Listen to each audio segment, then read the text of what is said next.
असेल आम्हाला फरक पडत नाही. त्यांचं वय पाहून आमच्यासाठी ते सिनियर ॲडव्होकेट्स आहेत. त्यांची कारकीर्दही आमच्यासाठी मोलाचं योगदान आहे आणि ते सिनियर आहे. त्यामुळे मी म्हणतोय की लंकेशाह मॅडम आणि पराटे साहेब यांनी इथे या प्रसंगी आमचा सत्कार स्वीकारला त्याबद्दल मी त्यांचं मनस्वी आभार मानतो. इथे ज्युडिशियल ऑफिसर जी नवनियुक्त आहेत त्यांनी सुद्धा आमच्यातर्फे त्यांचा सत्कार स्वीकारला. त्यामुळे मी त्यांचा सुद्धा मनस्वी आभार मानतो.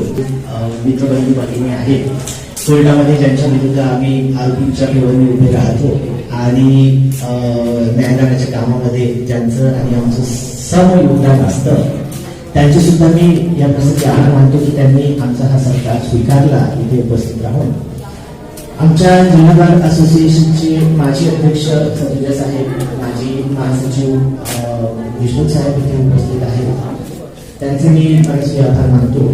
तसेच उपाध्यक्ष आशिष सर इथे उपस्थित आहेत. त्यांचे मी आभार मानतो. तसेच इतर समितीचे जे सदस्य आहेत त्यांनी हा कार्यक्रम इथे आयोजित करण्यात आला त्याच्या यशस्वीतेसाठी इथे परिश्रम घेतले त्यांचे सर्वांचं मी मनस्वी आभार मानतो. आपण सर्वजण जे इथे जमलात तुमच्याशिवाय हा कार्यक्रम होऊ शकला नसता किंवा या कार्यक्रमाला त्याची आजची जी रूपरेषा आहे ती प्राप्त झाली नसती. त्यामुळे मी आपल्या सर्वांचे मनस्वी आभार मानतो. आपल्याला वकील दिनाच्या शुभेच्छा देतो. कदाचित मागच्या वर्षी आम्ही जो कार्यक्रम घेतला होता त्यावेळेस बरेचसे जे सिनियर ॲडव्होकेट्स त्यांनी 5 वर्ष पूर्ण केले त्याचे गोळे पाणवले होते आणि या प्रसंगी मला तो दिवस आठवतो. त्या तारखेला एक कबीराचं नाही पण एक दोहा आहे. तो दोहा कोणीतरी आपल्यापैकीच वकिलाने वगैरे बनवलेला असेल. तो मला आठवतो की कबीरा तर मला माहिती आहे की आयुष्यात दुःख आहे, आयुष्यात त्रास आहे, आयुष्यात पक्षकार आहेत, आयुष्यात केसेस आहेत आणि त्याच्यावरच आपलं पोटपाणी आहे. आणि हे न्यायदानाचं काम जे आहे त्याच्यासोबतच आपला परिवारही आपल्याला सांभाळायचा आहे. तर हे सगळं दोन्ही हाती चालत असताना आपल्या सगळ्यांना या वकील दिनाच्या शुभेच्छा देताना मला मनस्वी आनंद होतोय. मला ह्या कार्यक्रमाचा आयोजक म्हणून किंवा या कार्यक्रमाचं संचालन माझ्यापर्यंत दिलं माझी मैत्रीण, माझी ज्युनियर भगिनी श्रुतिका हिने सुद्धा या कार्यक्रमाचं संचालन केलं. त्याच्यामुळे मी तिचेही आभार मानतो आणि या प्रसंगी हा कार्यक्रम तिथे संपला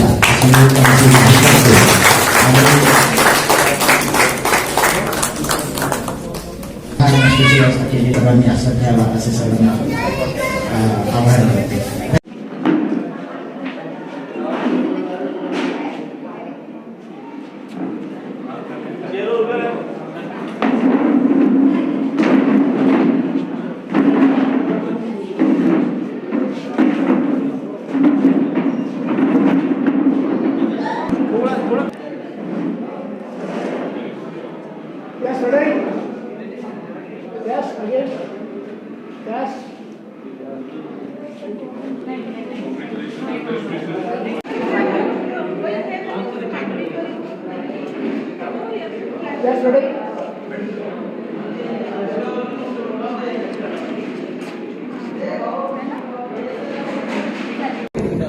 थेट चॅनलची मान्यवर मॅडम जुळलेले आहे आणि त्यांनी सुद्धा या कार्यक्रमात शिरकत केली होती आणि त्यांचा सुद्धा इथे सत्कार झाला आहे आणि थेट आपल्या चॅनलशी जुळलेले आहे. काय सांगत जाणू का मॅडम, मला पहिल्यांदा सांगा.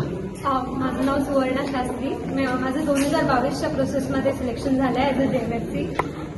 आज जो प्रोग्राम इथे कंडक्ट केला होता नागपूर डिस्ट्रिक्ट बार असोसिएशनतर्फे त्याबद्दल मी डिस्ट्रिक्ट बार असोसिएशनचे खूप धन्यवाद करते. यामुळे अजून जे लोक येतील, अजून जे युवा पिढी आहे त्यांना प्रेरणा मिळेल की ते या पोस्टसाठी अप्लाय करतील किंवा प्रिपरेशन स्टार्ट करेल. हा फक्त त्यांच्यासाठी मोटिवेशन म्हणून एक प्रोग्राम होता तर आमच्यासाठी आहे की आम्ही अजून छान काम करू शकू. आणि आज फक्त आमचाच नाही तर APP लोकांचा असिस्टंट पब्लिक प्रोसिक्युटर्सचा सुद्धा सत्कार इथे झाला. ज्या ॲडव्होकेट्सला 50 वर्ष पूर्ण झाली आहे सर्व्हिसमध्ये त्यांचा सुद्धा सत्कार करण्यात आला. Thank you so much Roshan sir, Randive sir, तुम्ही हा प्रोग्राम कंडक्ट केला आणि आम्हाला आमच्या हार्डवर्कला रिकॉग्निशन दिलं. थँक्यू. आणि हा माझा शेवटचा ॲडव्होकेट डे असेल तर माझ्याकडनं आणि आम्हा सगळ्यांकडनं तुम्हाला ॲडव्होकेट्स डेच्या खूप खूप शुभेच्छा. धन्यवाद. हे होतं मान्यवर मॅडम आणि त्यांनी सगळ्या वकिलांना वकील दिवसाच्या निमित्ताने सगळ्यांना शुभेच्छा दिलेल्या आहे आणि या माध्यमातून लोकांपर्यंत संदेश सुद्धा त्यांनी दिलेला आहे आणि थेट आपल्या चॅनलशी जुळल्या होत्या.